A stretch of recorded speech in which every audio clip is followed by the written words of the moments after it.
Back to the second semester of the Valley Beth Shalom College of Jewish Studies for this year, and a consideration of Israel since 1967. I'll tell you a little bit about what's coming up and some announcements of things coming on in the synagogue. Of course, tonight we're going to welcome Yoav in a few minutes. Next week, same time, Wednesday night, 7 o'clock, same cookies if you don't finish them tonight. Our guest will be Dr. Stephen Popper, who works at the Rand Institute and is a member of the study faculty of the Jewish People's Institute worldwide. Dr. Popper is going to be talking to us about how Israel's economics have changed since 1967. And while that sounds like a kind of a dry topic, it is one of the keys to understanding how Israel is what it is today. The whole development of Startup Nation, its tech sector, and how the country moved from a socialist country to a capitalist country, and all the cultural implications. He'll be our guest next week. The following week, we're going to take a moment away from the internal life of Israel, and we're going to welcome a dear friend, Professor Amir Hussein, who is the professor of Islamic Studies at Loyola Marymount College. And Amir is going to talk to us about how the Islamic world has changed since 1967, and the implications both for America and for Israel. And then following that, we're going to have a musical night. We're going to welcome Yuval Ron and his orchestra, and he's going to spend the night showing us the roots of Israeli music and how Israeli music has changed from 1967 to the present. All of these are coming up. They're all free. They're Wednesday nights. We serve really good cookies, and we hope that you'll come. A couple of other quick announcements. Shabbos morning, we have Torah study at 9 o'clock. This weekend, we're welcoming a wonderful guest, a classmate of mine from rabbinical school, Rabbi Johnny Slater, who is the rabbi and spiritual director of the Institute for Jewish Spirituality, a worldwide organization which is training rabbis and teachers in techniques of Jewish meditation and Jewish mysticism. And Rabbi Slater will be our guest this Shabbat.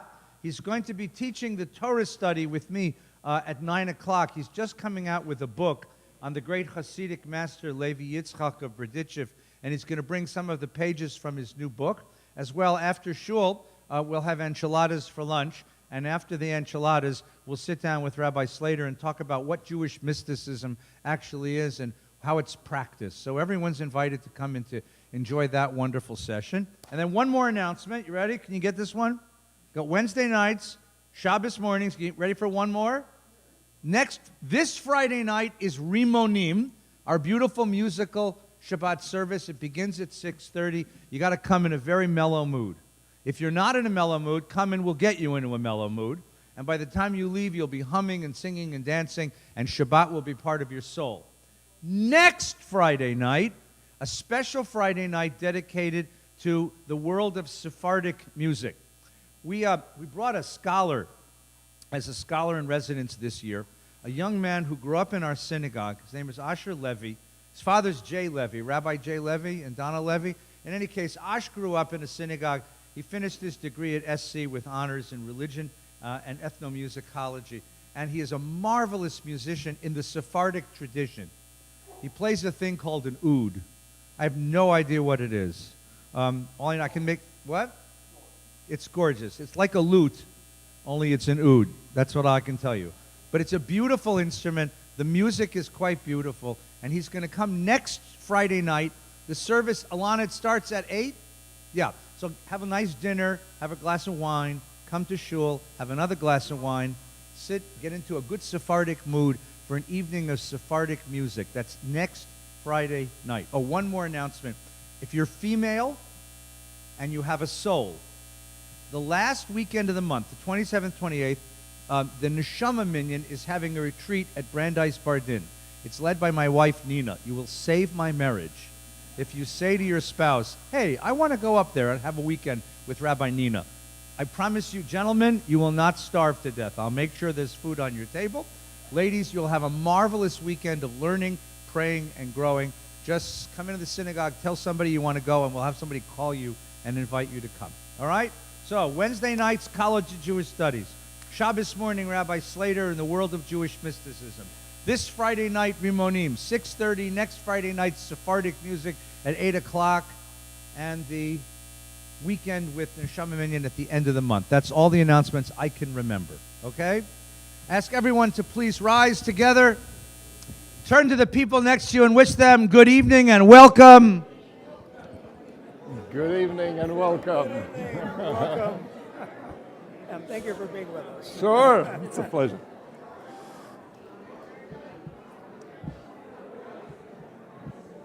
You good? Did I forget something? Okay. They can't hear me very well. I'm screaming. I don't know that Yeah. I don't know that we'll have any time to talk. Now put your arms about each other and draw each other close.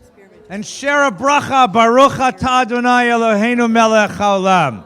Asher kiddishanu b'mitzvotav etzivanu lasok b'divrei Torah. Yaseh shalom. Yaseh shalom. Shalom aleinu ve'al kol Yisrael. Yaseh shalom. Yaseh shalom. Shalom aleinu ve'al kol Yisrael. Yaseh shalom. Yaseh shalom. Shalom aleinu ve'al kol Yisrael. Yaseh shalom. Yaseh shalom. Shalom aleinu ve'al kol Yisrael. Yaseh shalom. Yaseh shalom. Shalom aleinu ve'al kol Yisrael. Please be seated. Can you hear okay? Hello. The sound is a little strained. Is it on? Hello. He's better than me. All right. I can't talk any louder than this. We can do this. Hum. 1, 2, 3, 4. I'll just talk loud. That's good. No, that's okay. You can hold on. We've talked about Israel and its diplomatic circumstances. In fact, some of you may have noticed, if you've been listening to the news, that we've been 2 weeks ahead of the news cycle. 2 weeks before the United Nations vote, we had Lara Friedman from Americans for Peace Now talking about Israel's settlements in the West Bank. And we had Beinart the week after that. So we're 2 weeks ahead of the news cycle. You don't need CNN, you have VBS. Okay? This semester, what I'd like to do is to focus, not exclusively, but primarily, on the internal life of the State of Israel since 1967. Now, how many of you have been to Israel in the last 5 years? Almost everybody. Good. Hands down. How many of you went to Israel somewhere around the Six-Day War? 67, 68, 69. All right, so for those of you who didn't raise your hands, let me tell you what's changed. Everything. How long do you have? Let's just start with one simple kind of measure of change. When I went to Israel the first time, it was in the summer of 1970. We went for a family trip. The country was still in the throes of the exaltation of the Six-Day War. But in Israel in 1970, when I went back as a student in 1973, the nicest car in Israel was a Dodge Dart. And that was the Prime Minister's limousine. The Prime Minister of Israel lived on Balfour Street in Yerushalayim. It was an apartment. It was the ground floor of an apartment building. You could walk up. There was no security. You could walk up to the front door. In fact, people did this. They walked up to the front door, knocked on the front door, and you could meet Golda Meir. She would answer the door. The country had a sort of informality about it. The nicest hotel in the country was the King David Hotel, which had been built by the British. If your parents came and wanted to stay in a nice place, they stayed in the King David Hotel, and they invited you to come and take a shower. Because they had the nicest towels, and the nicest shower, and the nicest soap. There was one nice restaurant in Yerushalayim. It was in Mishkanot Shananim. If your parents came, you got reservations in that restaurant, they took you out for a fine meal. Every other restaurant in the entire country was falafel. Richie's Pizza was the first pizza opened as a Brooklyn kid named Richie, who graduated from YU, came to Israel, made Aliyah. He opened the first pizza store on King George Street in Yerushalayim, made so much money, he drove a Volvo, which was nicer than the Prime Minister's Dodge Dart. So you knew that he was really somebody. But he was really the first millionaire in the state of Israel. Everybody else was like, there was nobody really poor, but there was nobody really rich. Egged bus drivers made more money than doctors. And my professors were the worst paid people in the whole country. The country's changed. If you go to Israel now, by the way, you can do a foodie tour of Israel. There are so many five-star restaurants. They're turning all of the chicken coops in Moshavim and all of the sheep pens in kibbutzim into wineries and microbreweries.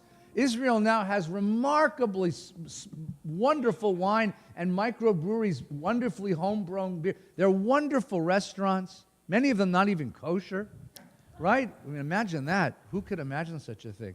And the country is a completely different place. It is a completely different place.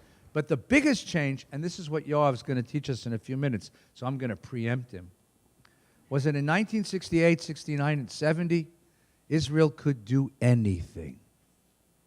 Anything was possible. If we could beat back the combined armies of 10 Arab countries, reconquer the West Bank, liberate the city of Jerusalem, take the Sinai, all in 6 days, nothing was impossible. And then, well, then came a war of attrition in 1970, a Yom Kippur attack in 73, a Lebanon campaign in 82, and the whole self-identity of Israelis began to change. The last 50 years have seen this remarkable up and down, the complete changing of the economic culture, and at the same time a very difficult and interesting change in the internal culture, the internal identity of what it means to be an Israeli. What it means to be an Israeli. To begin our exploration of this remarkably complex story, I want to welcome back to VBS Yoav Ben-Chorin. Yoav is the Director of Global Education at Day Toledo High School, and he's also sort of our tour guide for an understanding of the deep inner life of Israelis. He's eminently able to do this because he's born in Israel, educated at Oxford and many other wonderful places, and one of the finest teachers of Jewish culture in the world. Please welcome our dear friend Yoav. Thank you. Thank you. Can you hear me well? Then we've solved the biggest problem of last time. So first of all, it's really a pleasure to be here and welcome everybody. Before I begin, a few comments on various things the rabbi said. First, Rabbi, when you said, if you're female and with a soul, by definition, the problem is us, not the females. Okay. The other is I want to make a pitch for Stephen Popper, Dr. Popper, who happens to be my best friend in the world. Can't hear me?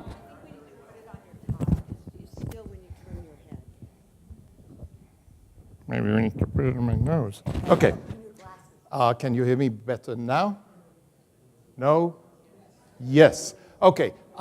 Stephen Popper from... I don't know what to do.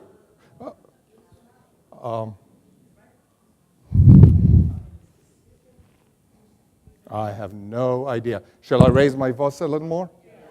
Okay.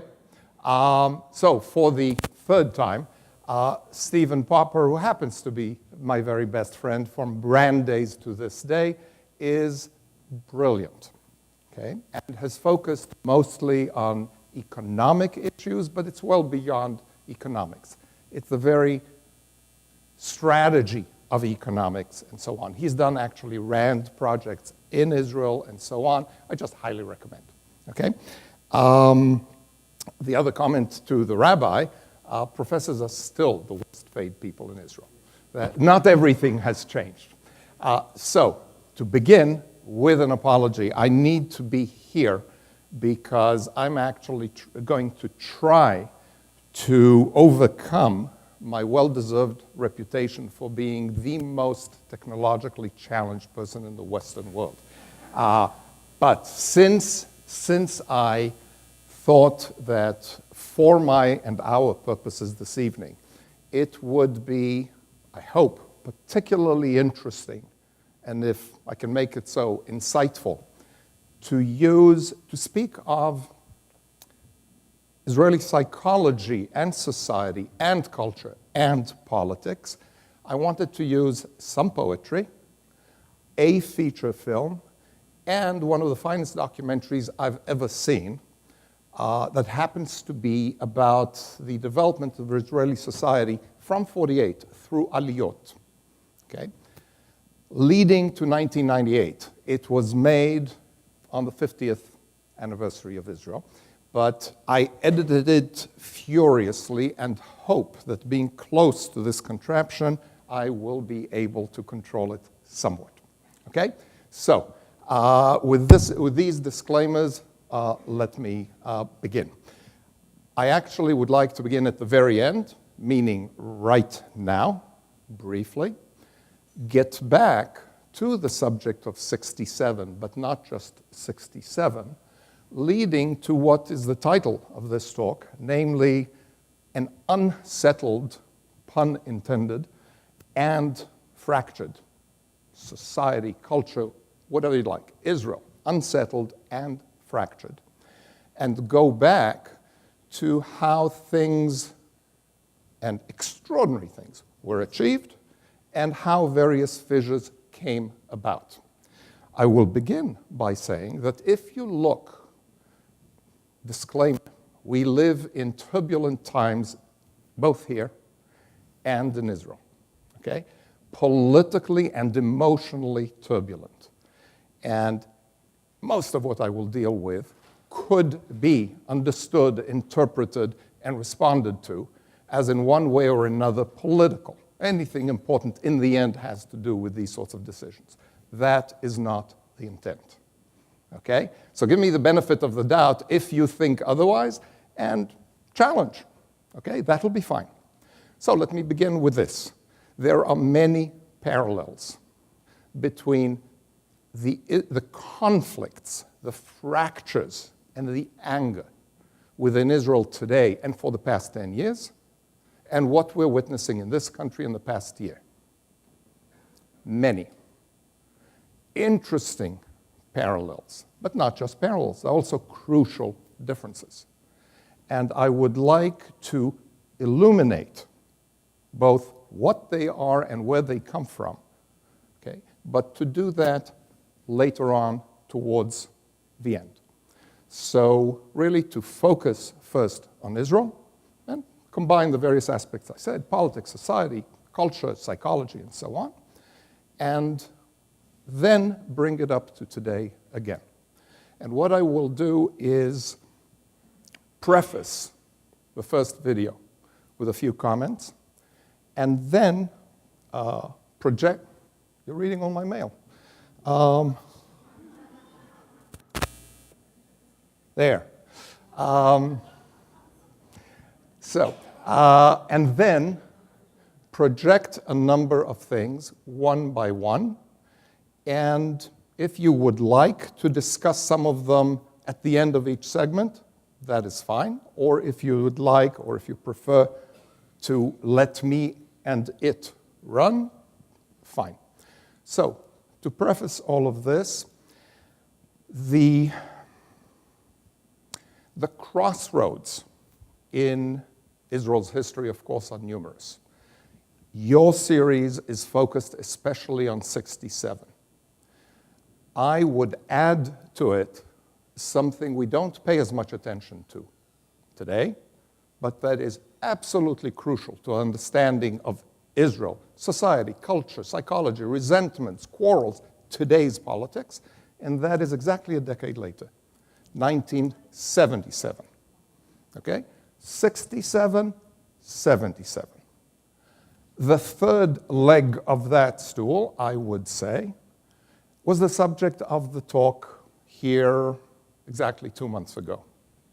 Yes, exactly 2 months ago, in November, when I focused on intellectual, political visions of Zionism.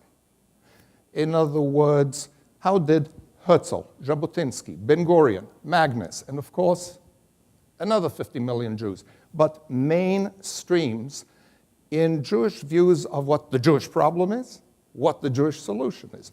what Jewish opportunities might be and how you make the most of them. Discussed that. They are completely relevant today in their guise 70 and 80, in one case 120 years later. First Zionist Congress was exactly 120 years ago, minus 7 months. Okay? So there's that. Israel is created, and then there are two major crossroads. 67, where the Middle East, at least the Arab-Israeli Middle East, changes in radical ways. And by the way, it's not just the Arab-Israeli Middle East that changed. The Arab world changed. That was a death blow to a grand idea well beyond Israel of Arab nationalism. That someday the Arab world would unite and would become a great Germany in the Arab world. That war put an end to it. Within 3 years, Nasser was dead, etc., etc. But to focus on Israel, obviously, borders changed.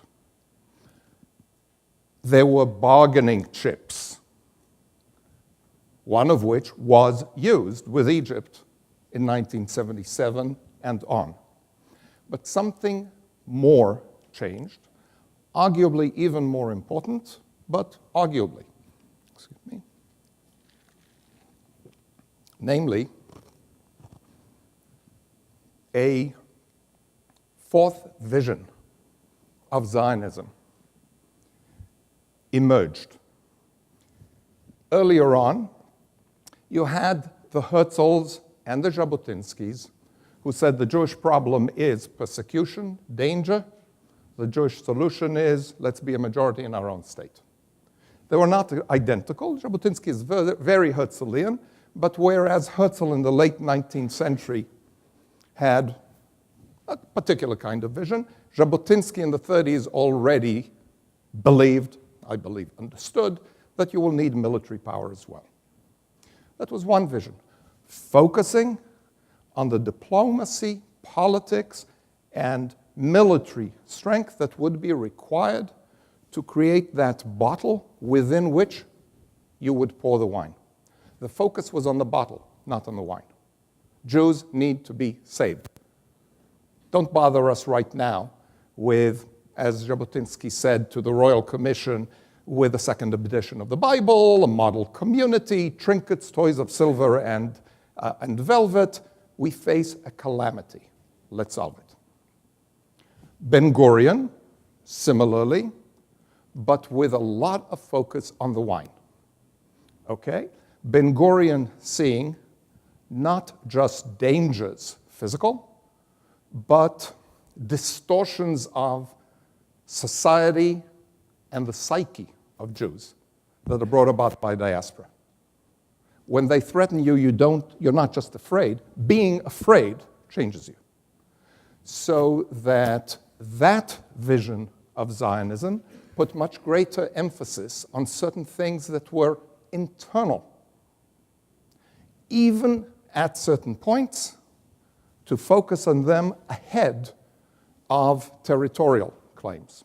So you see eventually that even though Ben-Gurion and Jabotinsky both want all of the land of Israel, Jabotinsky says this is a particular piece of land. We cannot compromise on it.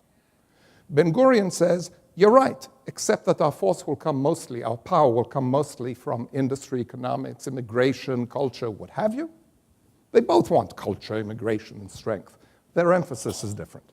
And therefore, the Ben-Gurion, who was no less a maximalist to begin with, when decisions need to be made, is willing to compromise on territory so as to focus on something else. Two parallel, overlapping visions, but with different emphases. The third I mentioned was a teeny minority then, is a teeny minority now. People don't even realize that it goes back all the way. But Yehuda Leib Magnus, a rabbi from San Francisco and New York, who also was a political Zionist, wanted a state. But he thought, diaspora is okay. We want a state, I want a state. But if it has to be not just a Jewish state, if it has to be a democratic, unified state in the land of Israel, Palestine shared with the Arabs. As long as it's democratic, we can have one state. Let's just make sure that we get immigration, culture, and so on. Okay? Another perspective of a genuine Zionist. This man made Aliyah and became the first chancellor of the Hebrew University. So this is not just someone trumpeting something from San Francisco, but a radically different vision, rooted in part in a view of diaspora, of you all, of us all, as not exactly doomed, which Herzl thought, which Jabotinsky thought, and which Ben-Gurion thought. That's the story of Zionism to 1967, in a nutshell. What happens in 67 is that the idea of achieving Jabotinsky's, Ben-Gurion's greater hopes for land suddenly becomes, miraculously becomes, whichever, possible. You can debate it. Until 67, not really. From 47, with the United Nations resolution and the Zionist movement led by Ben-Gurion accepting it, until 67, it seemed that the competition of various Zionist dreams had been settled, that the Ben-Gurion Labor Party stream had triumphed over the Magnuses, one state, and over the Jabotinskys, one state but all of the land of Israel. Now you get, in 67, a reopening of that debate, except that a fourth vision arises, and that is the national religious Zionism. Until 67, minuscule significance. Okay? In fact, the opposition to going to war in 1967, Eshkol actually, the prime minister, that very supposedly insecure and hesitant prime minister, pushed for going to war earlier. On May 30th, a vote, and he is stymied by the very dovish national religious parties. Okay? Within a few months, national religious youth takes that movement somewhere where their forefathers would not have recognized it. They become the idealistic, courageous, new settlers, who today, and I don't mean just the settlers, the whole idea of liberating not just Jerusalem, or not just creating a Jewish state in the land of Israel, but the idea that the Zionist project is far from complete until Israel is able to settle the whole land of Israel, control the whole land of Israel, make it part of it. That is an ideal that a lot of people take issue with today. But if you think about it, settlers today see themselves as actually the people who pick up the mantle of Ben-Gurion. Ben-Gurion was a radical settler. What did these people do? They came from Poland and Russia and where not, and came to land more forbidding than today's West Bank, settled it, had kids right there on the firing lines. They were socialists. Today's settlers are not. But fundamentally they say, we're doing what Ben-Gurion and his people did 100 years ago. Okay? Except, of course, Ben-Gurion and his people were as unreligious as possible, and here we get something different. Part of the debate is, do we need to and can we do in 2017 what those guys did in 1917? Okay? But this was not even an issue until 1967. There's no point in debating where there's no solution. There is no problem. You didn't have the West Bank, Judea, and Samaria. There was nothing to talk about. From 67 on, it becomes an issue.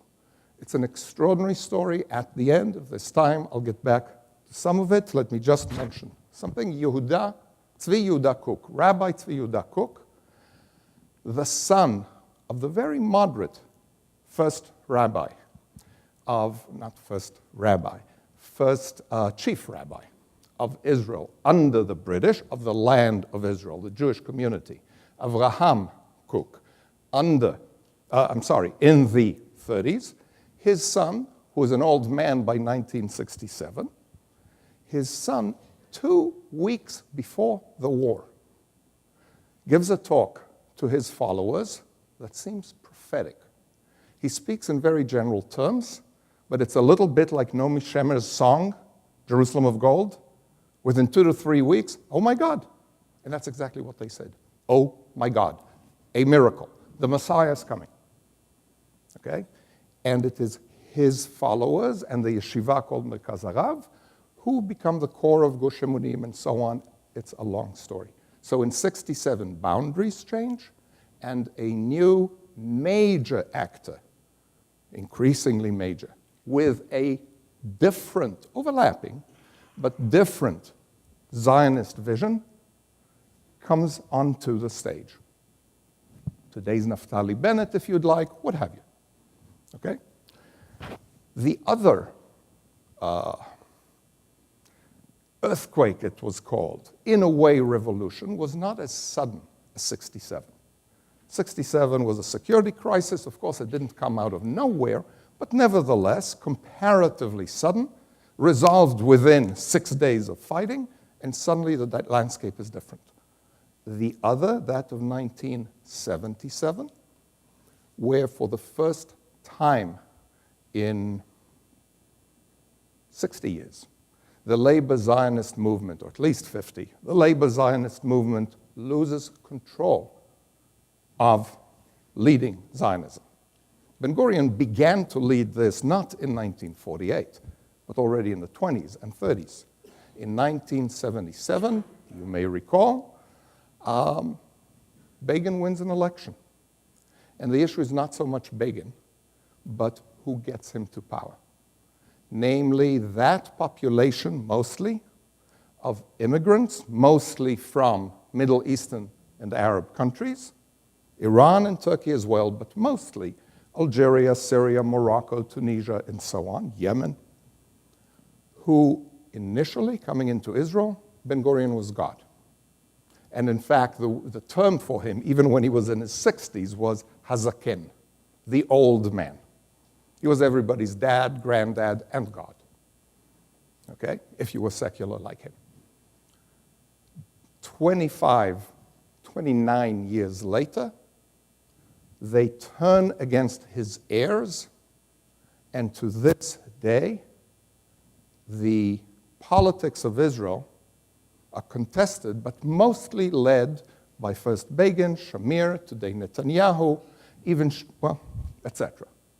Okay, so that political earthquake was crucial because it was social, it was cultural, it was psychological, and we'll see some of that. It, unlike 67, didn't come out of nowhere. It brewed for 3 decades, from 48 to 77.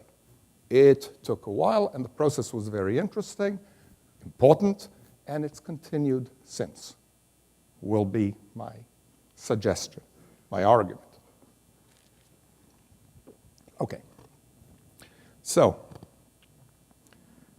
what I'd like to do now is go through a whole bunch of segments to project, and to begin with one of, to me, one of the loveliest, but certainly one of the core songs, poems, in Israel's history and in its formation.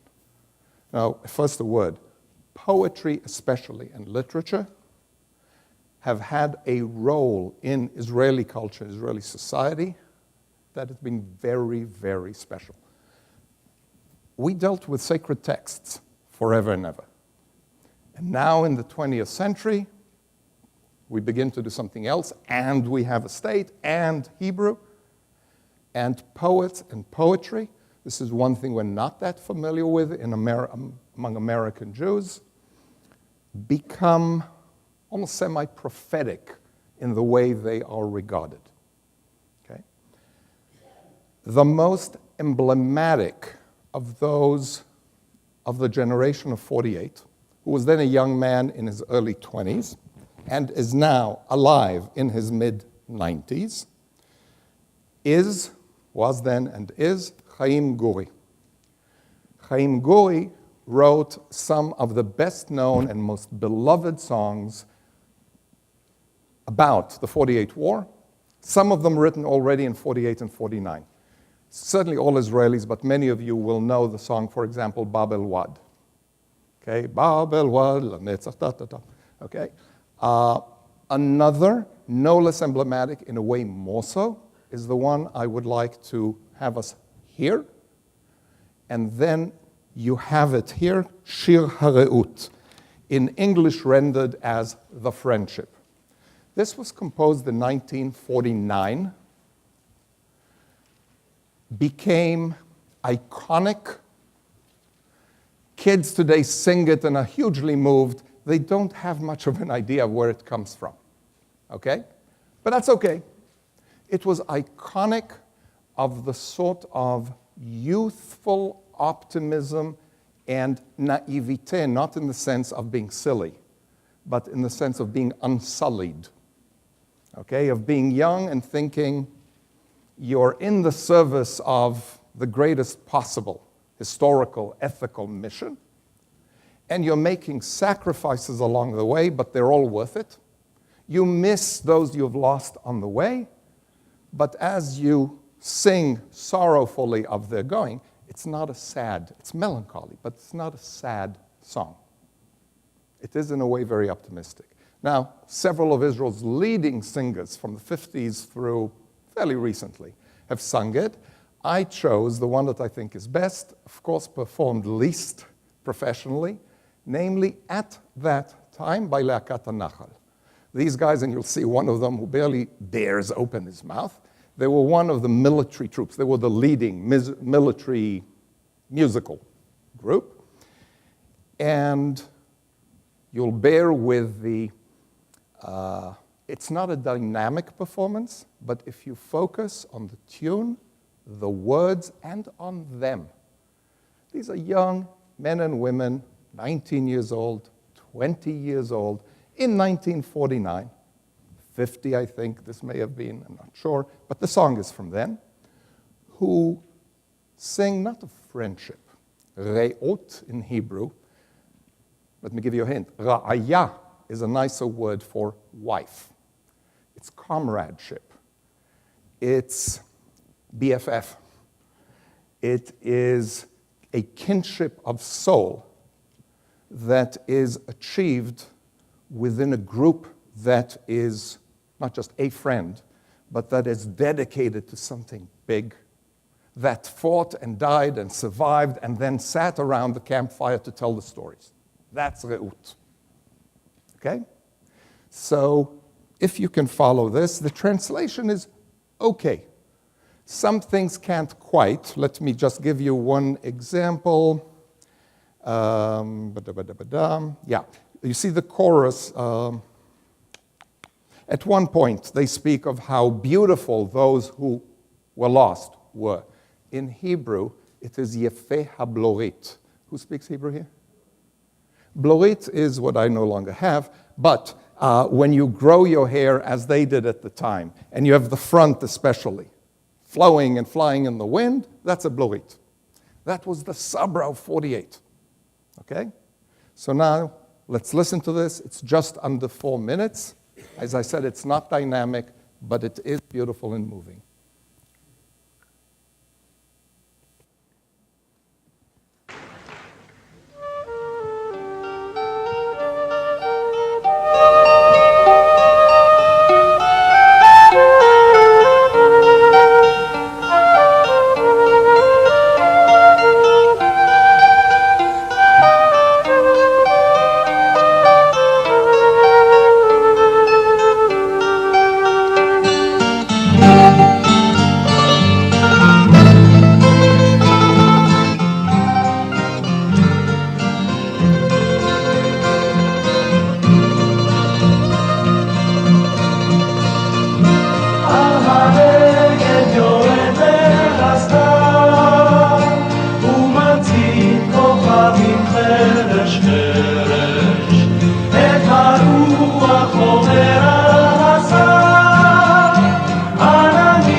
Now, these guys are 19 or 20 years old. Chaim Guri, who wrote this, was in his early 20s. And they're singing it about people like themselves. Guri was from the Palmach, okay? And they're singing it about the youth, which another great poet, Natan Alterman, called the silver platter on which the state was handed. It's that sort of idealism, optimism, and, as I said, the naivete of youth, not the naivete of silliness. Okay.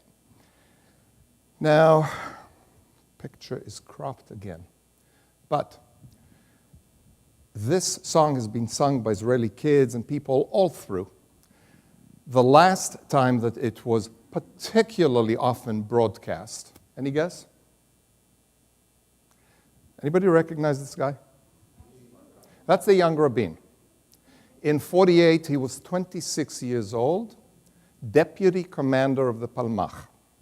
His commander was Yigal Allon, 30 years old. Okay? They're singing it, and I'm sorry this is cropped, because he had a blorit. Okay? This was sort of typical Sabra hairdo for boys, young men. Okay? And it's not that they sang it about him, but he was emblematic of that. When is this song again played on the radio? When he's assassinated.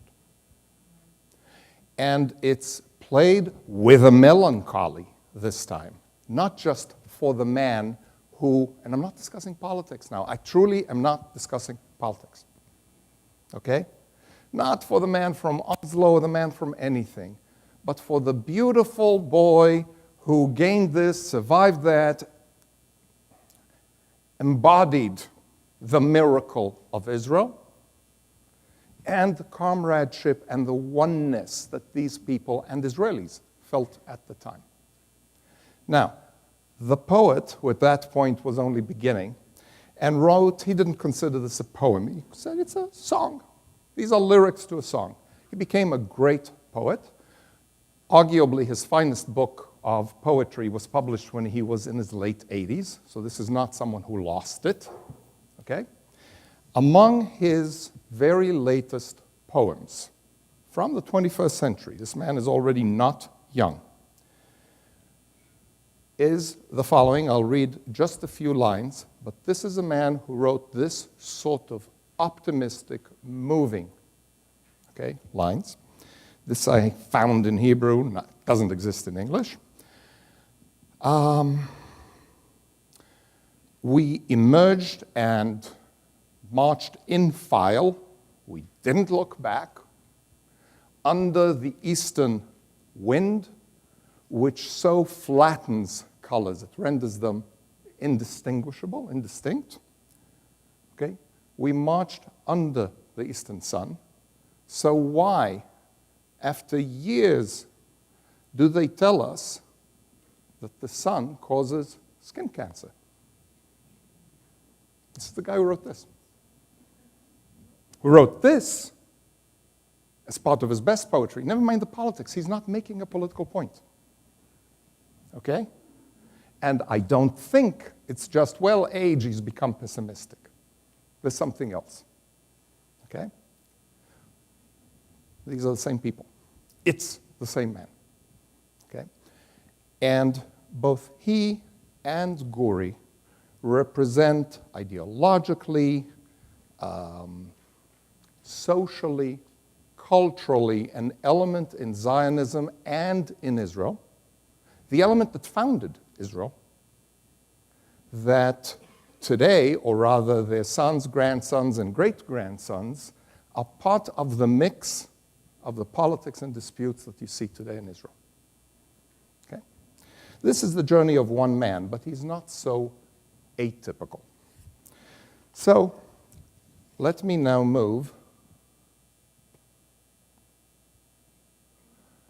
to segments out of a film that I imagine most of you have seen. I may be mistaken. Waltz for Bashir? Anybody? Whoa, a few. All right. Waltz for Bashir was Israel's candidate for the foreign film Oscar 10 years ago, something like that. It's a film about the experience of an individual with PTSD in years later, 20 years later. The PTSD was from the First Lebanon War in 1982. What made this film so remarkable, it's animated. But it's animated in ways that if you're Israeli, if you know Tel Aviv, if you know the people, you'll recognize them. It's not Disney animation. It is in some ways simpler, but much more sophisticated, actually. Okay? So, that film, now I'm expressing not a political opinion, but film critics' opinion, was by far the best foreign film in the race for the Oscars then, by far. Okay? And people expected it to win, not just Israelis. It didn't. A sweet, second-rate Japanese film won it. People wondered, what happened? What happened? Some of the speculation, which I do not consider far-fetched, is that too many of our landsmen in the academy were not comfortable with the view it presented of Israel. The film did what Israelis do, spill their guts out in Israel. But then the question is, do you really want to launder your dirty laundry abroad? So, I don't know, but it was very surprising. It was head and shoulders better than other films, cinematically. Politically, now it's another matter. Okay, so this individual has PTSD, and he tries to recover the source of that in the Lebanon War 20 years earlier. And he starts interviewing people who we would recognize, Israelis would, not today's kids, and saying, well, what happened there? He goes to comrades and says, well, what happened? He eventually gets to it at the end of the film. What we'll do is we'll see the very beginning, and then we'll see 3 scenes, or 3 extended scenes, out of the actual war in Lebanon in 1982, when he and his unit, like so many others, actually got to Beirut. Okay? All right. So here's the very beginning of the film. By the way, I already said how technologically challenged I am. I will need to skip, so I'll try to do it well, and you will bear with me, please. Okay.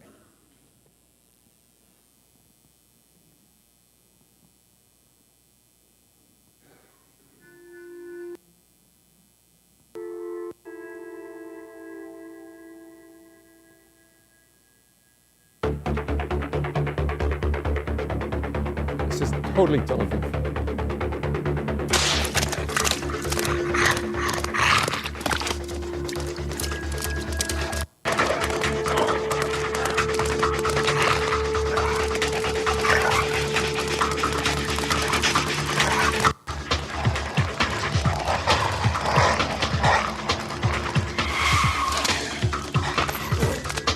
This is Rothschild Boulevard, where my students, my kids, my Kindler, spend much of their time.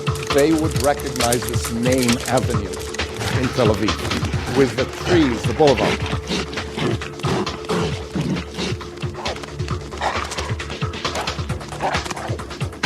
Full of cafes these days.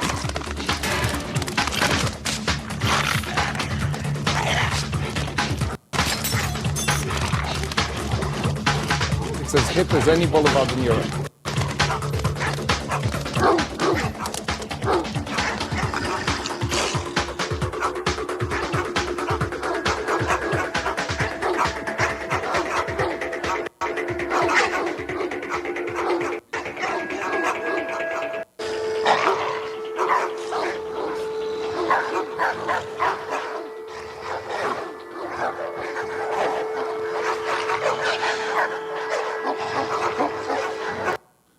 Okay, let me explain the scene. This guy can't sleep. This is his nightmare. Okay? Film begins with a nightmare. There are no mad dogs like that in Tel Aviv. But the guy looking down at them has just woken up with a nightmare. Okay. So, as he plays things back, The next scene will be out of the fighting in Beirut. Israel invaded in, June 6th. Actually, it's easy to remember. It's one day after the date of the 67 war, 15 years before. On June 6, 1982, and got to Beirut, eventually kicked out Arafat and the PLO. The political disputes and debates there and so on, never mind now. This is a very, well, never mind. In Beirut, Israeli soldiers encountered fighting in a city, which is crazy, okay? The political situation described here, Israel's major ally in Lebanon were the Phalangists, the major Christian Maronite. There's so many communities, but the most powerful community in Lebanon at the time were the Christian Maronites. And they had, for Lebanon, very powerful militias, and they were led by a fellow by the name of Bashir Gemayel. The film is Waltz for Bashir. Israel basically got him nominated as president of Lebanon. Everybody had always said Lebanon would be the second country to make peace with Israel. Too small and weak to be able to do it, but once someone else did it, they would. And the idea was Bashir Gemayel would lead the country, not just be the most powerful chieftain, but be the president of the country, and the situation for Israel in the north would change radically. Gemayel was assassinated, obviously, by the Syrian security services. And not only were did Israeli hopes take a blow, but of course, this is like, remember The Godfather, when one of the capos, okay, in Chicago or New York or LA is killed, you've got a turf war, all right? The Phalangists went berserk. They were Israel's allies. And revenge, what have you. This scene is before any of that happens, but the Israelis are stuck in Lebanon. Again, the animation is unbelievably realistic in a sophisticated way. It captures Lebanon, Beirut at that time perfectly. And in the scene, you'll see posters of Bashir Gemayel because he's just been assassinated, okay? And they're fighting within Beirut. Beirut looked a little bit like Aleppo, okay? And the Israeli soldiers are stuck in the middle.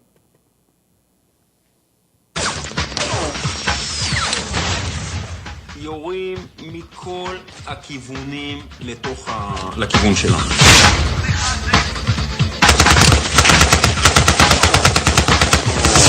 אי אפשר לעבור שם, אי אפשר לעבור שם. עכשיו אתה זוכר?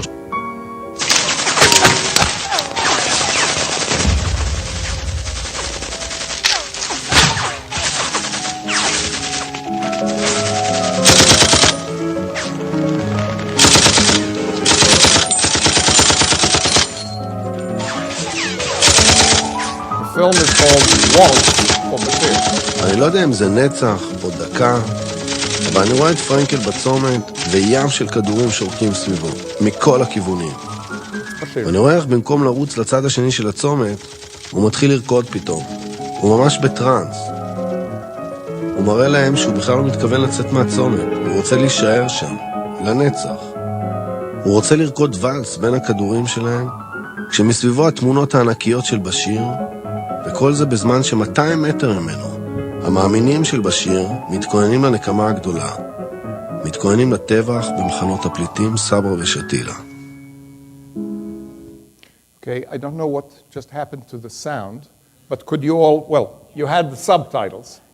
Okay, so he is in a surreal situation. It's not him, but this is interviews and one of the guys describes an incident.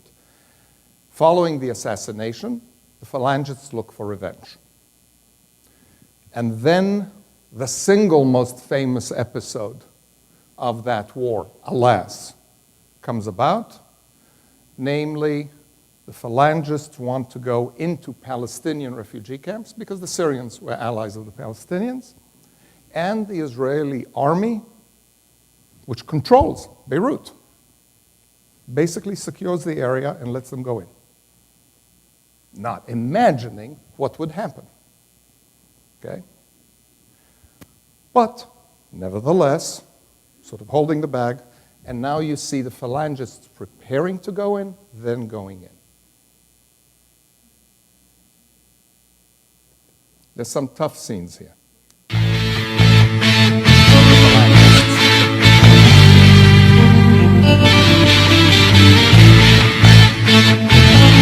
These are Israeli camps. That's the refugee camp.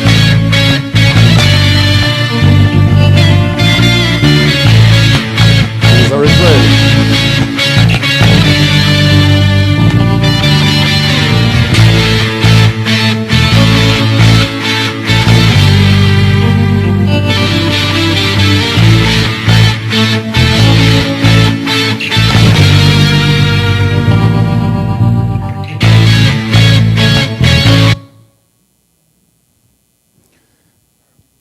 I don't know what just happened here, but these are Palestinians coming out of the camp.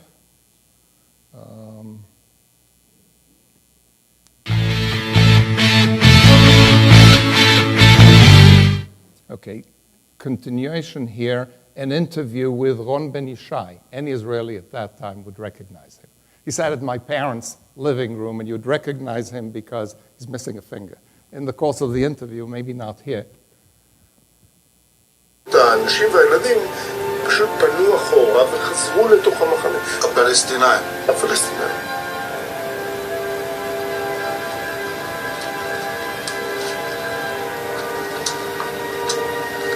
אמרתי לצוות שלי, אנחנו נכנסים איתם עם האנשים והילדים האלו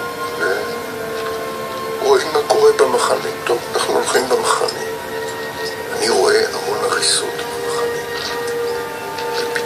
אני רואה יד קטנה, יד של ילד, רואים אותה, מבצבץ ככה מתוך הזה, ואני מביט עוד, אז אני רואה שטלטלים, ראש מטולטל, אמנם זה היה מכוסה אבק ולכן גם לא הבחנתי בזה, אבל זה היה ראש שהיה חשוף נגיד עד אזור האף. יד וראש. הבת שלי הייתה בערך באותו גיל כמו הילדה הזאת. שראיתי את הראש שלה וגם כן מטולטלת כמו.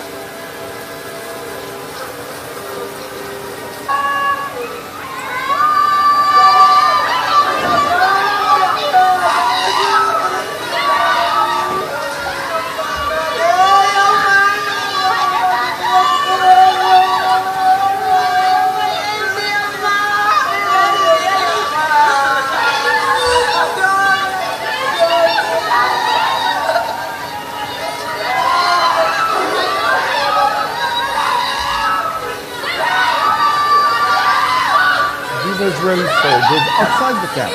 They didn't go in. And the guy in the middle is the guy with the PTSD. He's now beginning to recover.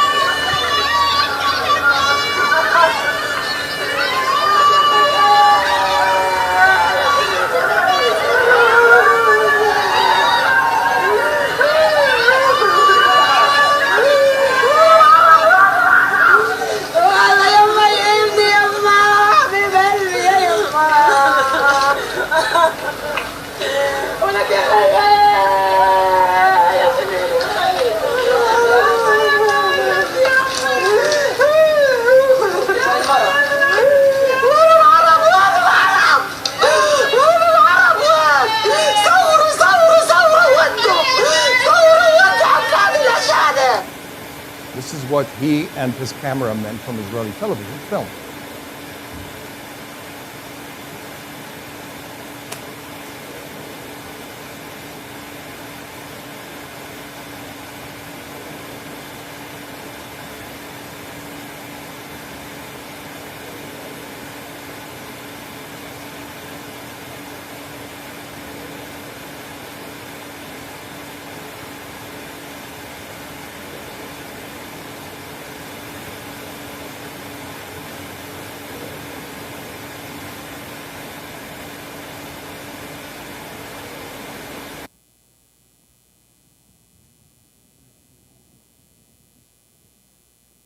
Okay.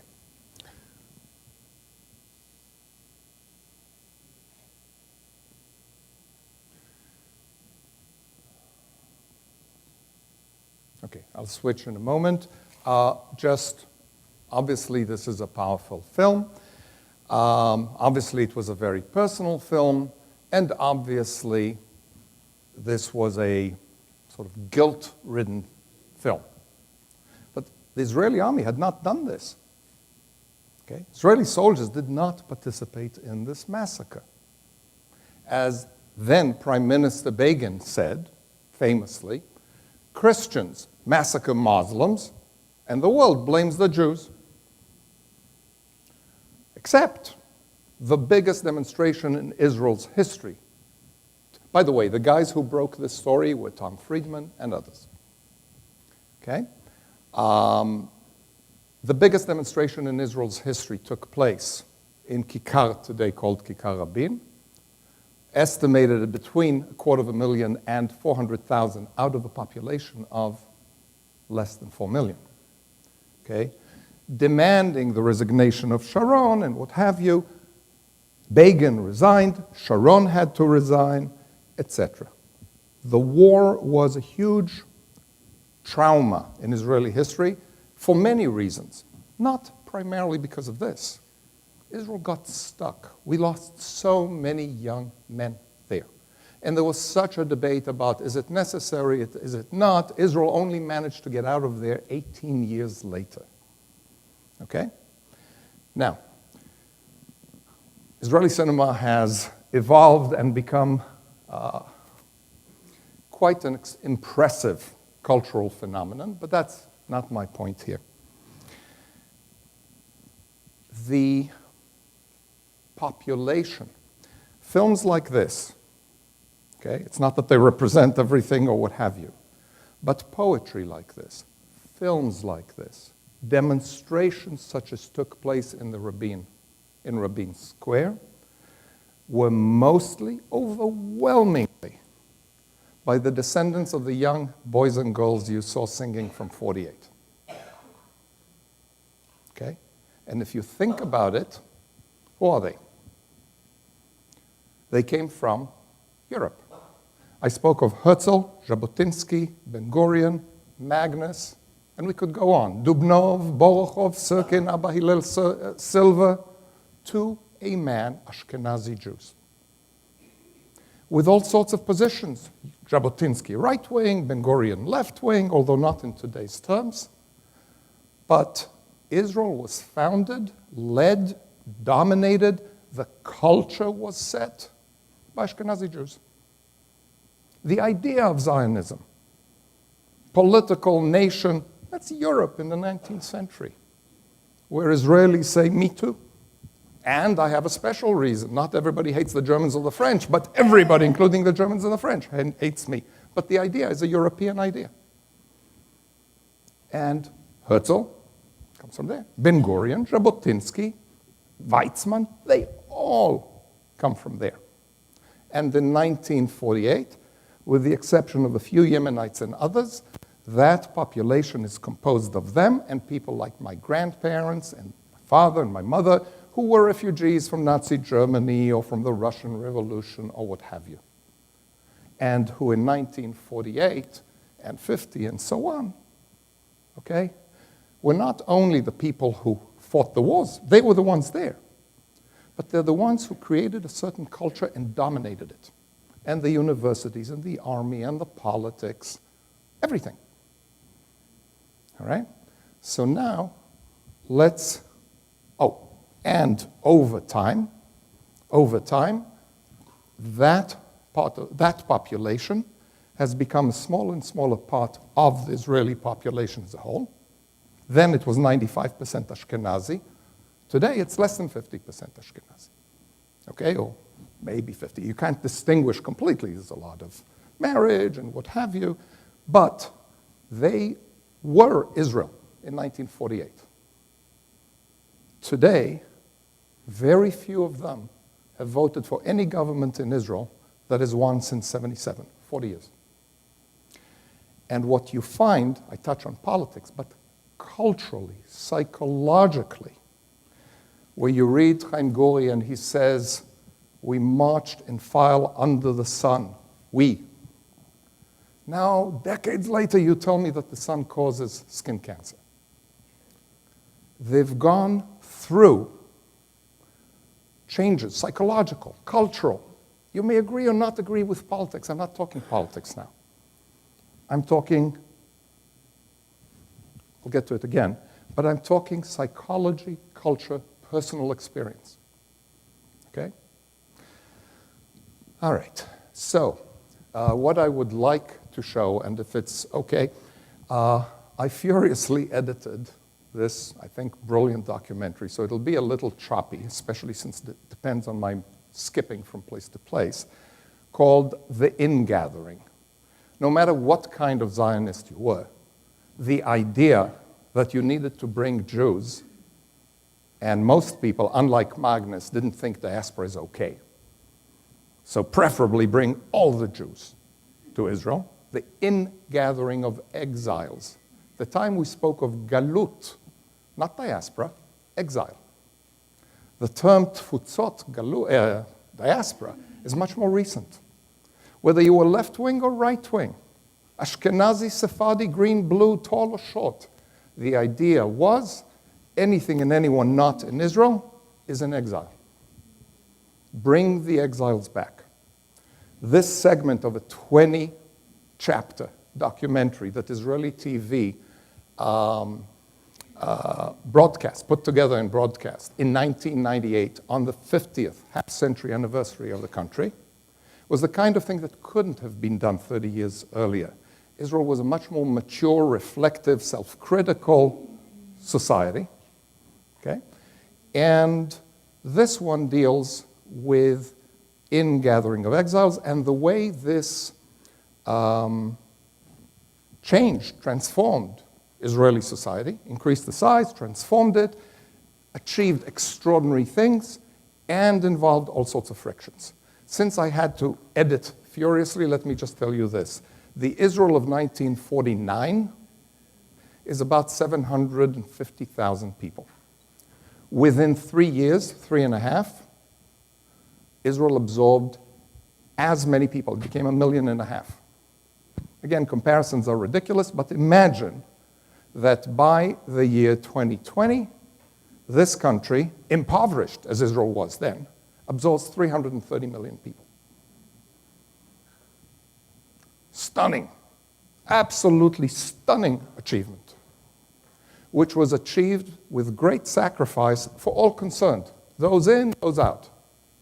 People like my parents, and by the way, I was born in New York, but it doesn't matter. But people like my parents and others were rationed down to half a chicken a week for the family. And a child was born, you get 2 eggs as well.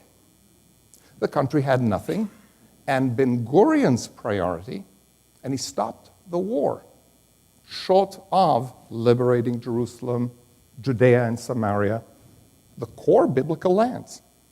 His priority was aliyah, economic development. You can debate till kingdom come. Some people say it was the biggest mistake in all of Ben Gurion's career, that he didn't keep going while the going was good.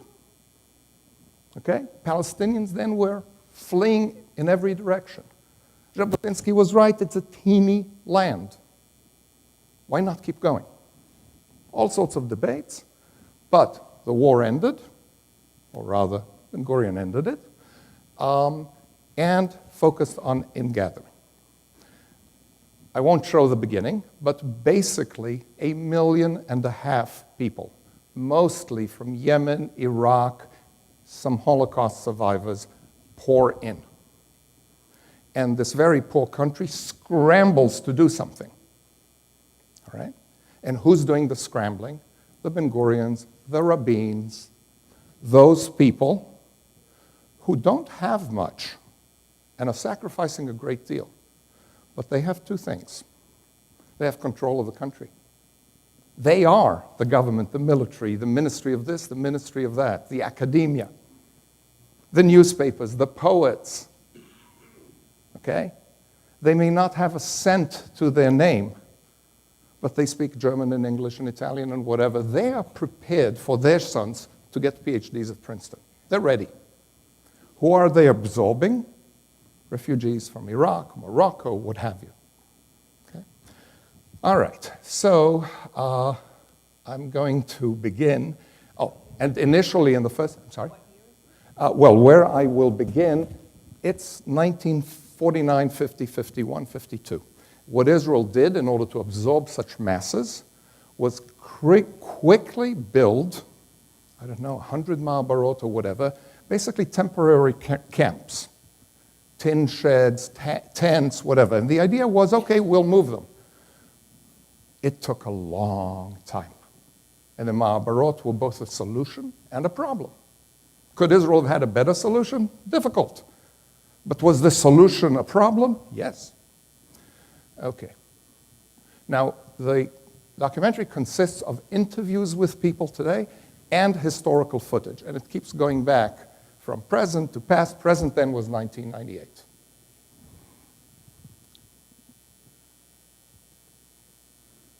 Oi. All right, let's see what...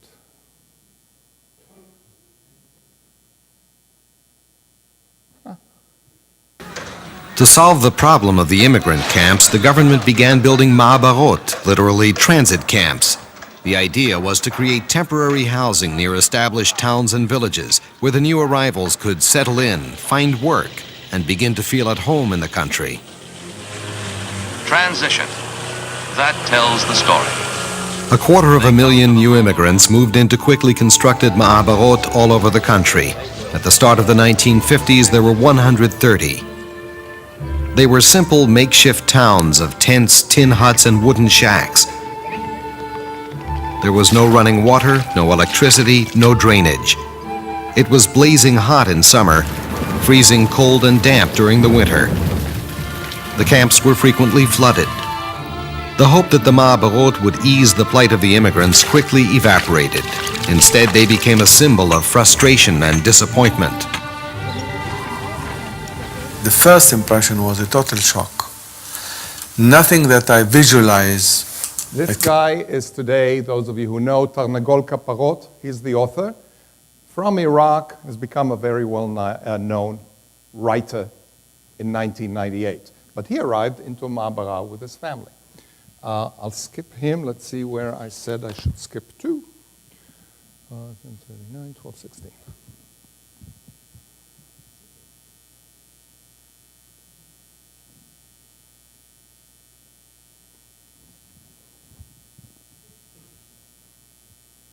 Of other capital cities, and overnight they wanted them to become agricultural settlers without any preparation. And the people who absorbed us at that time, I think they knew nothing about us and our background. Most of the so-called Oriental Jews, those who had come from Arab lands, did not fit into the Zionist socialist dream. They were not revolutionaries bent on forging a new nation. They were unwilling to abandon their traditions. Their arrival in Israel was an expression of religious faith and belief. It ran counter to mainstream Zionism. אמי שעסקה בהרבה מלאכות מאז בואה ארצה בשנת 23, הייתה באותם שנים עובדת סוציאלית. והיא נשלחה למעברות. אני זוכר אותה חוזרת בערבים, עייפה ומרוטה. אני לא זוכר התלהבות. אני לא זוכר שמחה. היא לא אהבה אותם. היא עשתה עבורם את מה שהציונות דורשת ממנה לעשות. היא לא אהבה אותם. By the way, again, Yaron London, a very well-known writer, TV personality, enfant terrible, all sorts of things. Also, you notice, his mother was already there to absorb immigrants. He didn't come from Korea, didn't come from Morocco. This is an Ashkenazi Jew. His mother, a dedicated Zionist. Okay? But did she like them? No. Okay.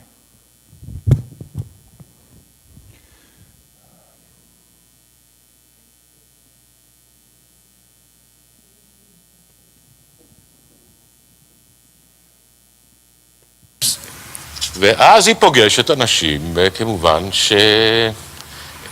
שחלקם בכלל לא נהו לארץ ישראל, חלקם נגררו לתוך הציונות בעל כורחם.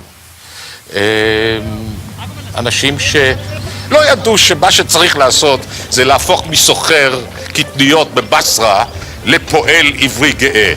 הם לא היו פועלים עבריים גאים, הם הלכו לדפוק עם העדרים כדי שלא היה אוכל בבית. בשבילה זה היה אסון. אם אתה לא הגרת 2 דליי זיעה בשעה, כל חייך, כן, אתה לא הבן אדם שלם. Okay? He is describing the revolutionary fervor of the second Aliyah, of Ben Gurion, of my grandparents, the same people who the Iraqi Jewish writer, Israeli writer says, had no idea of who these immigrants were, didn't know them. I can tell you about my parents and grandparents, exactly right. Okay? All right. 1554.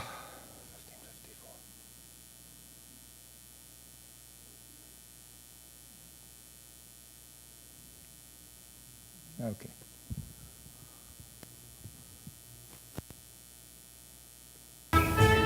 The Zionist pioneers wanted to create a new society based on socialist values of equality and justice.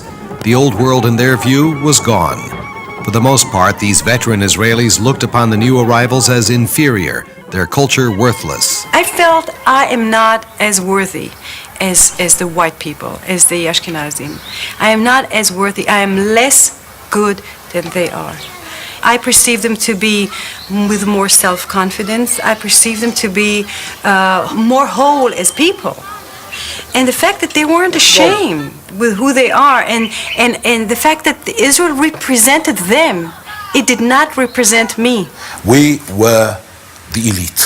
We were told and we were indoctrinated since our youth, in the youth movement, that we have a role to play.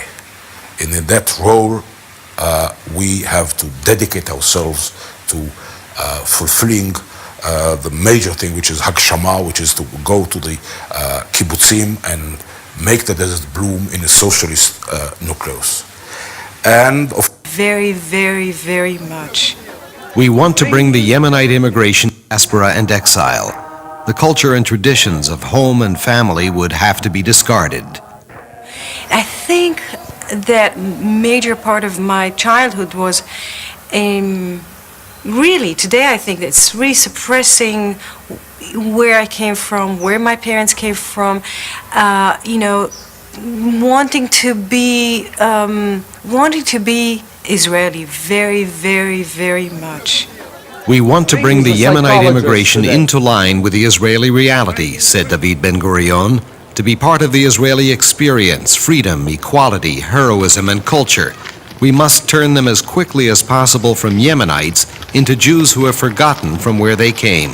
The story of the bleach? The story of the bleach is a very simple one. You know, I sat in the aluminum bath, and I took bleach, and I, used it on my skin to want to become white. A white person. I wanted to become a white person. I read all I could.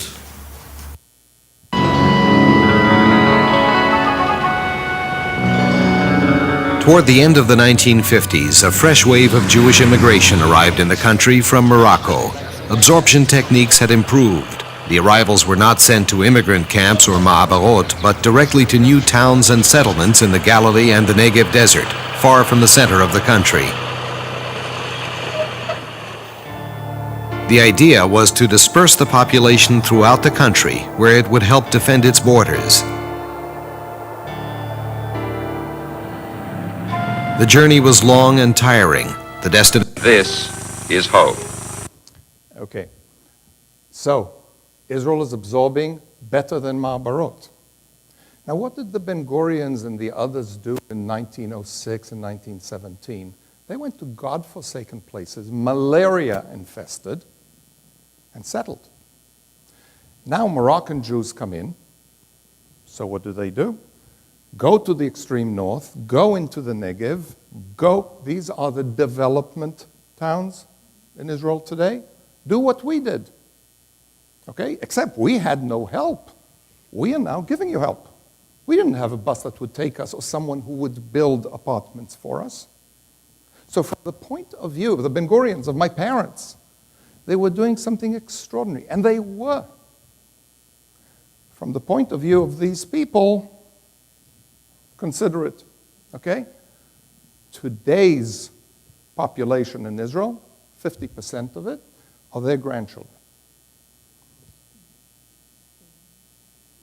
I hope I'm in the right place. For many, the moment of arrival was painful, of discontent and anger. אם אני לא אחלץ מהמעגל שאני נמצא בו, כמו שההורים שלי לא נחלצו מהמעגל הזה, בוודאי לא רק שהבן שלי יגיע הבנים שלי יהיו ילדי מצוקה, גם הבנים שלהם יגיעו לדבר הזה. Deep-seated feelings of resentment and discrimination developed. It was a conflict between Israel's founders, the European Ashkenazim, and those who came later, the Mizrahim, North African and Oriental Jews. It created two Israels, the first Israel and the second Israel. To this day, a large percentage of Israel's social ills stem from the second generation of those families who arrived during the 1950s. אנשים לא מנהלים חיים נורמטיביים, הם רואים את הילדים שלהם איך הם גודלים, מזכיר להם את הילדות שלהם, והיום הם מוכנים לעשות כל דבר. אין להם קצה נפשם. They feel they are not being given a fair deal by Israel's establishment, which they believe prevents them from getting ahead. אם אני מרוויח משכורת, וגם אשתי שעובדת ומרוויחה משכורת, ואני לא יכול לאפשר לעצמי להגיע לבית, אז אני קורא לעצמי דור מצוקה. In 1959, smoldering ethnic tensions exploded into violence for the first time. To help them. For many, the moment of arrival was painful, bitter, and deeply disappointing. The dreams of reaching the promised land shattered against the rocks and sand of harsh reality. There were shadows. Although I was only 12 and a half years old, I realized that I have to lead them, to help them. In a very short period, I was able to speak a little bit Hebrew, and I took my father and I took my mother to the offices to negotiate. And to illustrate that, I said that when I was in Baghdad, I held the hand of my father. But here, immediately after a week or two, he held my hand, and I led him. And I was miserable to see them. It's like your hero fall apart. Your God fall apart. You brought people from Arab countries that were not in a condition to get integrated into sophisticated jobs. And you brought them to the periphery. No infrastructure, no human infrastructure. You did not develop it. You did not have the necessary industry. And then you did not send good teachers there because nobody wanted. This is, after all, a free country. And you developed two states, one between Hadera and Gedera, and the other in the south and the north. אנחנו היינו ילדים, לא כולם ילדים משפחות מטופחות או עשירות, אבל ילדים מהארץ, רובם. המורים שלנו, לא רק שהם לא טרחו להעביר אותנו את הכביש, ולומר לנו, לכו לראות את הילדים ההם שמשחקים שם במעברה. תסתובבו במעברה, כחלק בחוויית ההתבגרות שלכם. כלום. 8 מטר של שביל הבדילו בין שני עולמות. אבל זה מדהים, המחשבה הזאת, רק לאחר שנים, ככה, עמדתי את המרחקים הגיאוגרפיים, איפה אנחנו גרנו, איפה הם גרנו, שאלתי את עצמי, למה שנים לא ראיתי אותם? לא עניין. האמת, זה לא עניין אותנו. We wanted to tell everyone in the world the story. Okay. As long as you're still awake, I'll... Okay. 31:55. So there are riots that break out. There's resentment that arises. By the way, we get some aliyah from the United States and England. Here is after 67, some aliyah from Western countries. Okay? And those are Ashkenazim again. June 1967. Israel's six-day war victory produced a surge of Jewish pride and Zionist identity among Jews worldwide. A new wave of immigration arrived in the country, this time from the West. look, I'm a very positive immigrant. With criticisms, I meet criticisms all the time. I mean, my supermarket manager probably hates me to death because I demand clean toilets and I demand good service and I demand standards. Immigrants from Europe, the United States, and South America, many from affluent backgrounds, were welcomed. They received special benefits to ease their absorption, tax breaks, and duty-free purchases. I think that we are able to bring maybe a sophistication, a sense of responsibility.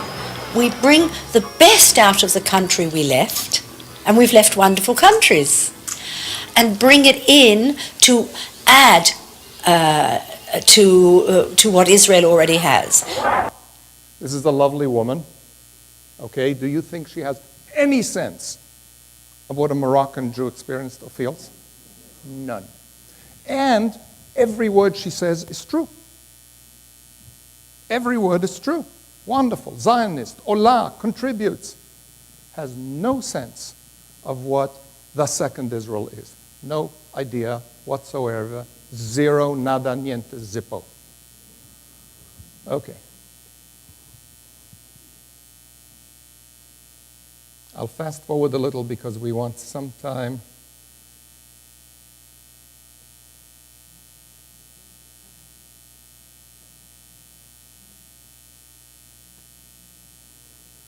There was some Russian aliyah as well, we know. Okay, Russian olim come. I'll continue. Israel is now wealthier, it's able to invest for housing and cars. The demonstrators chanted, "Villa and Volvo for us too." להם יש דירות, לנו אין דירות. 90% אפשר להגיד לעולים חדשים. זה תדע לך. זה בטח נגד העלייה, אבל שבאמת שיש שוויון. They felt that they did not share the prosperity of Israel. That the segments of the population which shared the Israeli experience, which enjoyed the Israeli prosperity and the Israelis' advances and the Israelis' achievements, were not them. They are stuck, and this is the second generation, and they were the one to feel that it jumped over them. Like Moses, see the land and not participate in it, and not take share in it, and not be included in it. It hurts.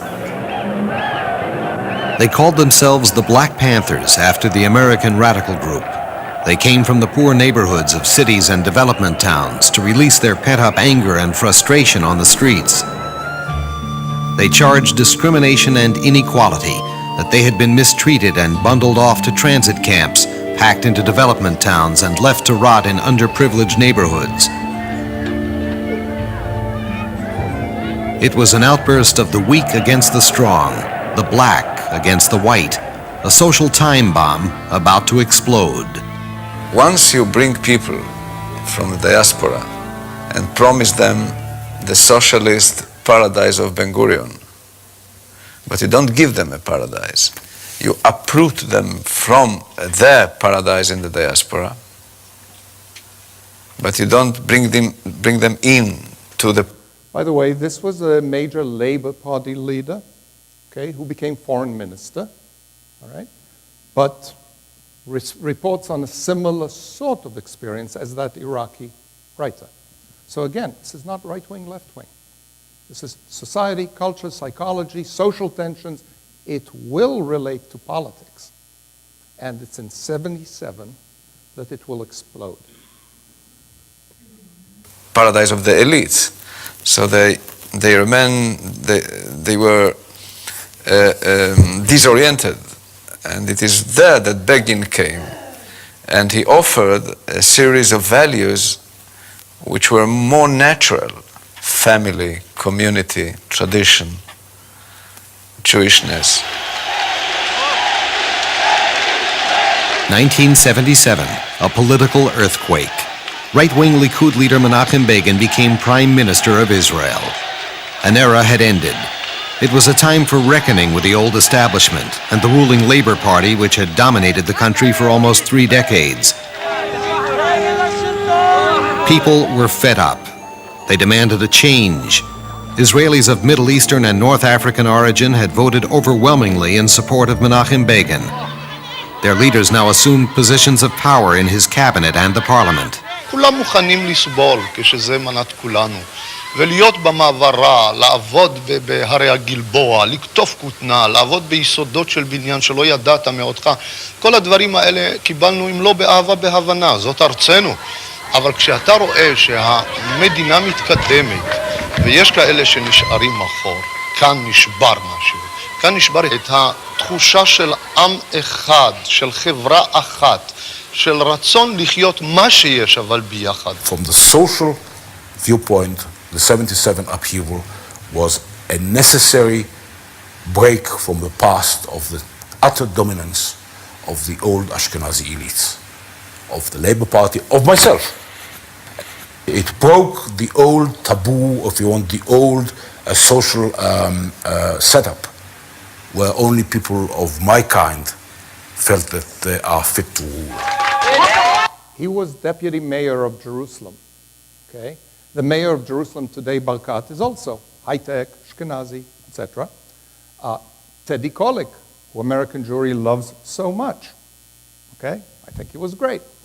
Also of that generation, he was his deputy. Menachem Begin drew immense support from the Second Israel. From his earliest years in the opposition, Begin had been their leader, their father. He could do no wrong. Many believed that Begin was born in Morocco and had gone to school in Europe. See, Ben-Gurion was a nation builder that wanted to change the character of Jews, turn them Israelis. Begin didn't want to change their character. He said, they are Jews, they should remain Jews. 4 years later, in the elections of 1981, the divisions between the First and Second Israels grew even deeper. The electoral battle between Begin and the Labour Party's Shimon Peres was more than politics. It took on tones of bitter ethnic struggle. Ashkenazi, Iraqi, Yehudim, Achim, Lochamim.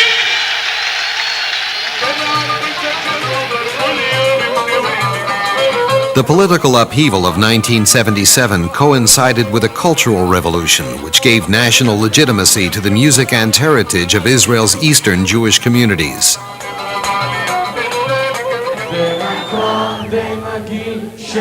Western European styles and culture had dominated Israel for years.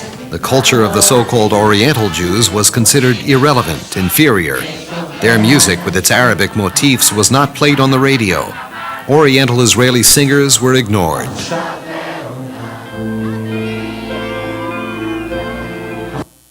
The tent that we lived years, sometimes even that we were hungry, the school, I overcame all of them.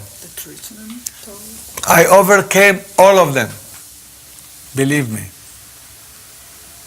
But taking my self-esteem, my honor, to make me feel every time I listen to Kulthum, which for me was Egyptian singer.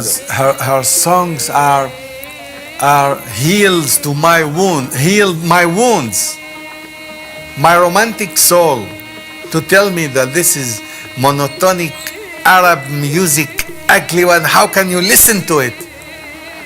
It's primitive music that killed me. Killed me.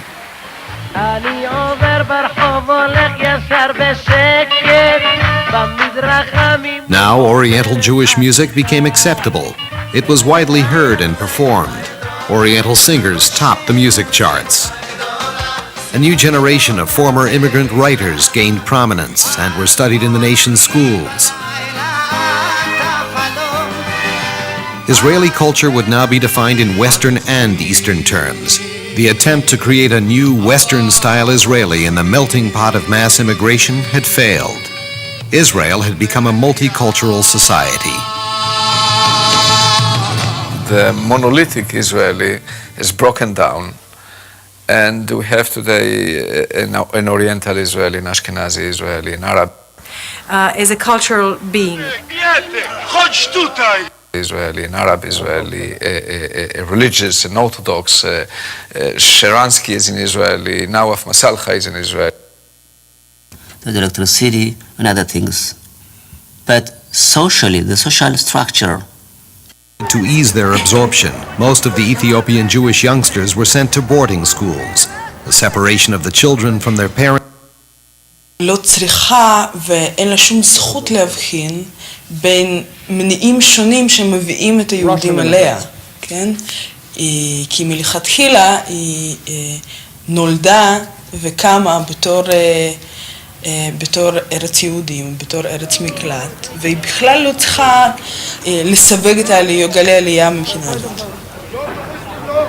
Many of the newcomers were professionals, engineers, doctors, academics, and performing artists.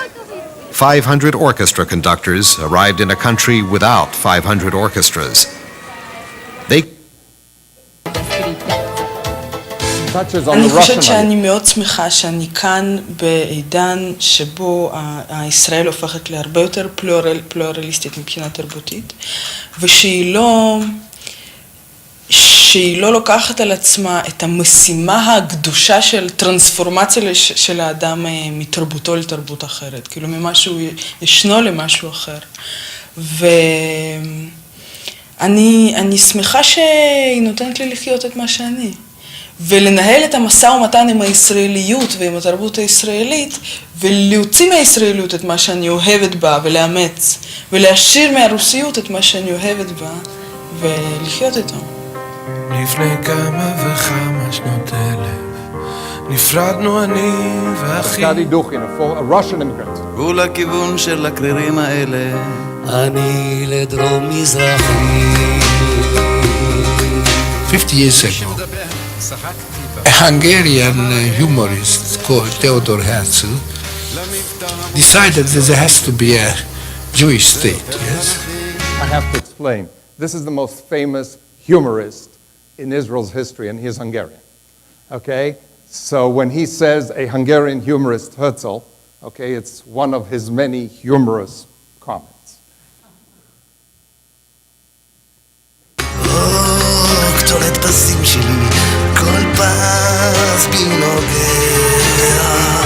This is a miracle, the whole state. The people came from the whole world and made a state only because they were Jewish. אתה לא נראה כל כך ישראלי. ילדים בעולם, לראות כולם את כולם, לכל הצדדים. We're still a society of newcomers. We're, unfortunately, the last election. The question is how, because we don't know who are going to be with us, and if we have to leave. Okay, can we turn some lights on? I have a little bit of time to complete, and if there are people who would like and stay and talk. I want to relate this to what's been happening in Israel in the last 20 years. This was done in 1998. I call this film, when I show it to my students, Mike and Elach, I call it From Melting Pot to Salad Bowl. Okay? And in 1998, there was a high degree of optimism that, yes, we're no longer a melting pot, but that's okay. Look at the United States. It's a salad bowl. Salad bowl. Cucumbers, tomatoes, you name it, radicchio, okay?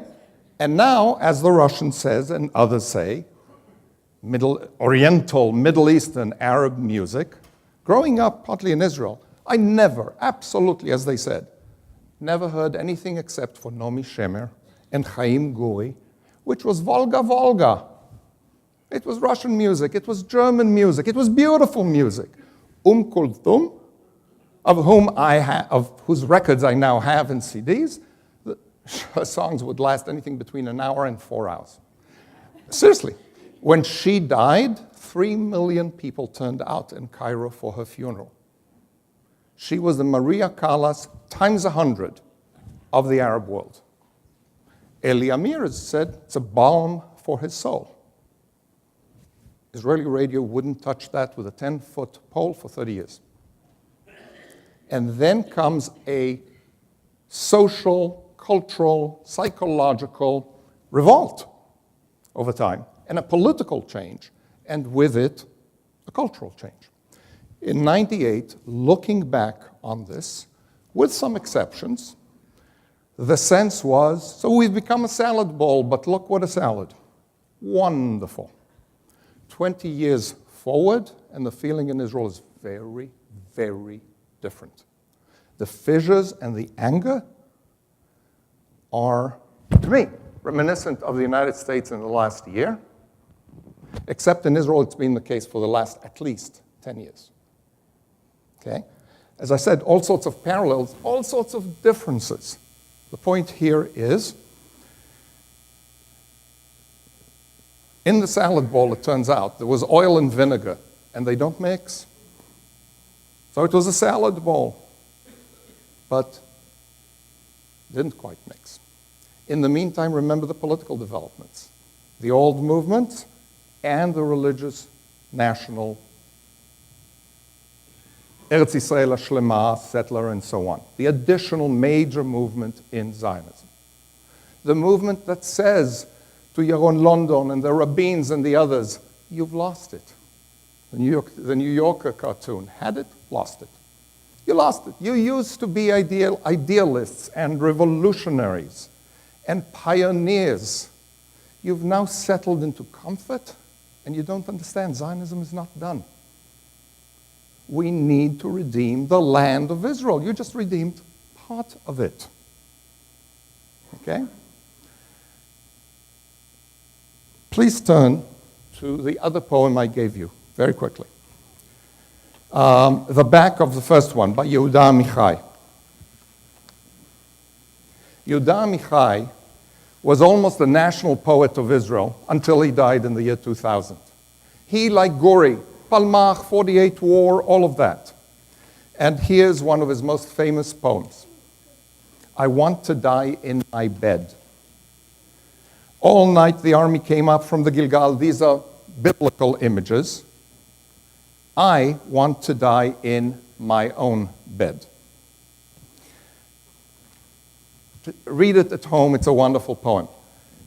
What today's new pioneers say to the Amichais and to the Guris, you've become soft.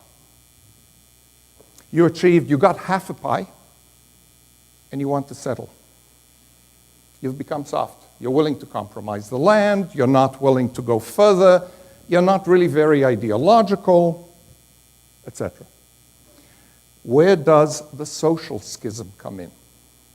If you think about Zionism, every single major Zionist theoretician, ideologist, I cannot think of a single exception, in the last 120 years has been Ashkenazi. I cannot think of a single exception. Who leads the government now? Netanyahu. Who leads the right to him? Naftali Bennett. Okay? It's still the Ashkenazim who lead the ideology. If there were more time, Sephardi, Middle Eastern, Jewish, non-Ashkenazi culture, in religious terms as well as political, tends not to be ideological, not extreme. Okay? I'm traditional, you're traditional. Reform, conservative, Orthodox, this Chabad, the other Hasid. Come on, these are Ashkenazi Meshugas. We're all Jews. We're all Jews. Fundamentally, the outlook, the cultural rhythms are not those of the radical Ben Gurions who settled the land, or today's Gush Emunim, Ashkenazi. Not that there are no Sephardim, but all the leaders are Ashkenazi. These crazy extreme ideas that created Israel and that animate the political national Zionist debate remain that. What do you have, though, as well? You have a large part of Israel that has rebelled, many people would say rightly, against the establishment that did so much to absorb them, but condescended to them so much. Okay?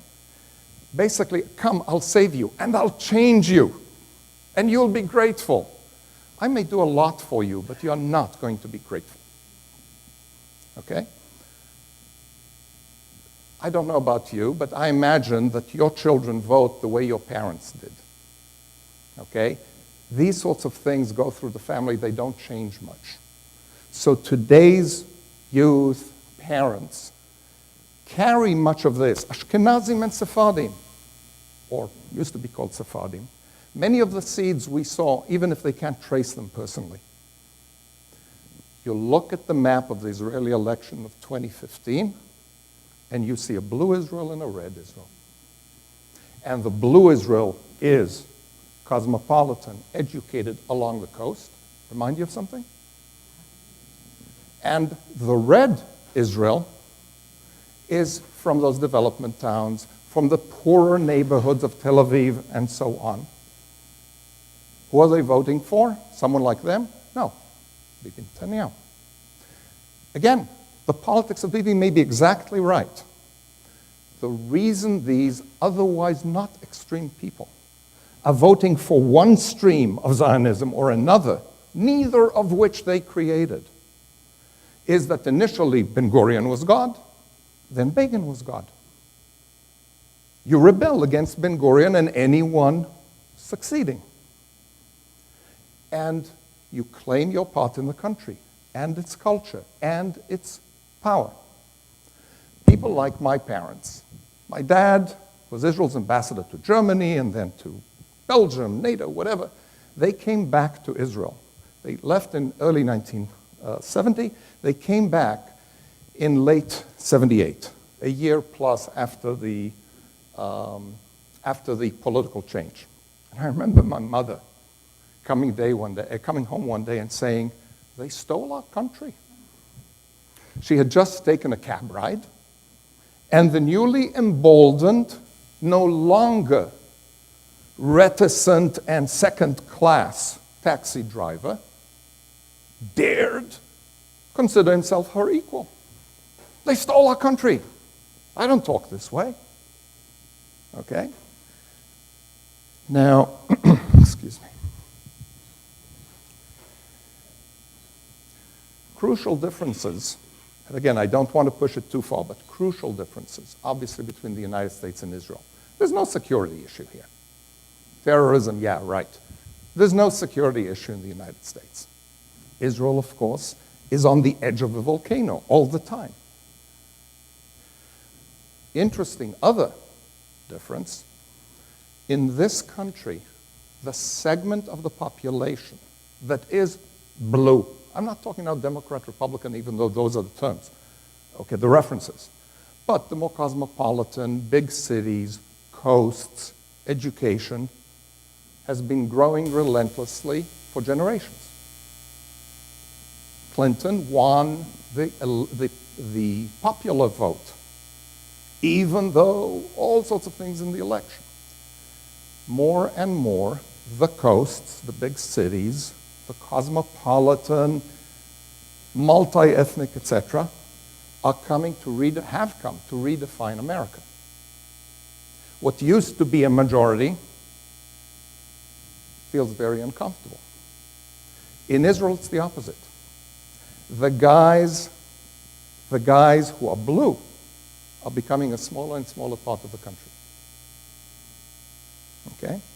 Now, you take the psychological and the cultural, and you mix it with the political, and you get not only some explanation of the results of votes, what have you, but also of the anger that's resurfaced in Israel in the last 5 years or whatever. You go on social media in Israel, or you look at the press, and Haaretz couldn't be angrier. The liberal paper, the whatever, lefty paper, call it whatever. You go to others, you go to South Tel Aviv. My students, some of whom come from South Tel Aviv, some from Northern Tel Aviv. The gap between the two is greater than the gap of either with us. I once thought we'd do a triangle. Much easier for us to get along with Southern Tel Aviv or with Northern Tel Aviv than they can with each other. Wow, indeed. And this is 2017. This is not 1957. Okay? The anger. Elections, I think, are rarely decided on ideological issues. There are other things. People vote for Clinton or against, for Trump or against, for Bibi or against. Yeah, they have positions. But we vote instincts, we vote what our parents did, we vote anger, we vote resentment. And when you look at Israeli society in the last 5 years, 10 years, it's angrier than it's been in 50 years, or at least since 77. And it's not about yes settlements or no settlements. There was an extraordinary article, I think, in the Wall Street Journal about the election here, titled, I think, The Condescension Gap. Not the income gap, not the political gap, but hey, you with a PhD from UCLA, and you happen to be Korean American, okay? You condescend to me, the farmer in Iowa who built this country? Okay? In Israel, again, different, but one of the major elements in the election in 2015 was the condescension of people like my mother, Alea Shalom, no longer alive, okay? But of that generation that did so much to absorb, but always thought itself better than. And politics are still determined by that, far more than yes settlements, no settlements, they do this at Berkeley, they don't do this at Berkeley, the United Nations, that's not. Okay. End here. If there are any questions or whatever, I'm perfectly happy to, but I've held you long.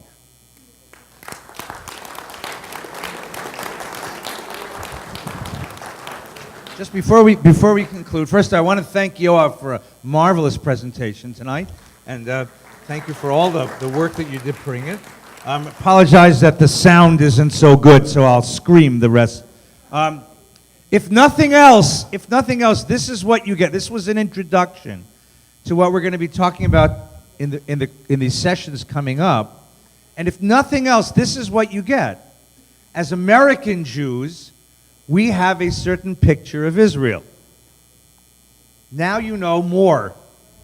Now you have a sense of the complexity of what it means to gather in multiple tribes of Jews and try to form a state out of them. American Jews don't get this.